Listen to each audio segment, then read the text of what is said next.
Parliament ఎన్నికల్లో పోటీపై వామపక్షాల్లో clarity ఉంది. తెలంగాణలో కాంగ్రెస్ తోనే అని సిపిఐ అంటోంది.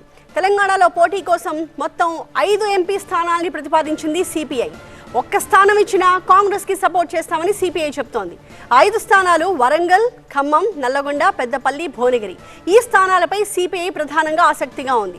ఇక సిపిఎం విషయానికి వస్తే కాంగ్రెస్ ఒప్పుకుంటే పొత్తుకు రెడీ అంటోంది సిపిఎం. 2 పార్లమెంట్ స్థానాలు ఇవ్వాలని సిపిఎం కోరుతోంది. పార్లమెంట్ ఎన్నికల్లో కాంగ్రెస్ విజయం సాధించాలి అంటే కమ్యూనిస్టులతో కలిసి వెళ్లాల్సిందేనని సిపిఐ నేత నారాయణ అంటున్నారు. తాము ప్రతిపాదించిన 5 స్థానాల్లో ఏదైనా ఒకటిస్తే బాగుంటుంది అన్నారు. కమ్యూనిస్ట్ పార్టీ మాట్లాడుతున్నాం. మేము 5 ప్రతిపాదన పెట్టాం. 5 ఖమ్మం, ఒకటి నల్గొండ, భువనగిరి, వరంగల్తో పాటు పెద్దపల్లి. ఈ 5 నింపాలు పెట్టాం. అంటే 5 హ్యూమన్ కాదు, మేము అడిగేది అంత అత్యాసం ఏం లేదు. ఒకటనే అయ్యండి ఆయన పంచపాండవులు అడిగారే, మాకు ఒక 5 ఊళ్ళని అయ్యండి మాకు ఎందుకు విషయం అట్లా మాకు ఒకటనే అయ్యండి అని చెప్తున్నాం. అది ప్రాబ్లం కాదు.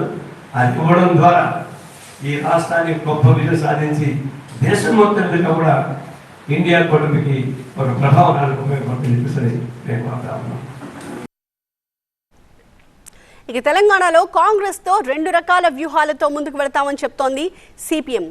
ఎవరితో పొత్తులు ఉన్నా లేకున్నా 2 స్థానాలకు సిపిఎం పోటీలో ఉంటుంది అని చెప్పారు రాష్ట్ర కార్యదర్శి తమ్మినేని వీరభద్రం. ఇండియా బ్లాక్, ఆ బ్లాక్లో ఏ పార్టీలు అయితే భాగస్వాములుగా పనిచేస్తున్నాయో బీజేపీకి వ్యతిరేక భావజాలాన్ని దేశవ్యాప్తంగా ప్రాచుర్యంలోకి తీసుకొచ్చేదానికి ఎలక్షన్స్లో వీలైనంతగా ఓట్లు చీలకుండా పొత్తులకు ప్రయత్నం చేస్తున్నాయో అందులో భాగంగా ఈ రాష్ట్రంలో కూడా కాంగ్రెస్ పార్టీతో అవగాహన కోసం మనం ప్రయత్నం చేశాం.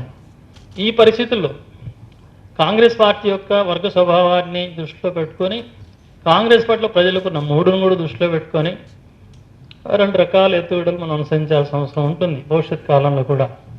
ఒక నిర్మాణాత్మక ప్రతిపక్షంగా కాంగ్రెస్ పార్టీ యొక్క పరిపాలనలో మంచిని సమర్థిస్తూ ఇంకా మిగిలిన వాగ్దానాలను కూడా అమలు జరపాలని కోరుకుంటూ ఈ రకమైన వైఖరి మనం తీసుకుంటున్నాం.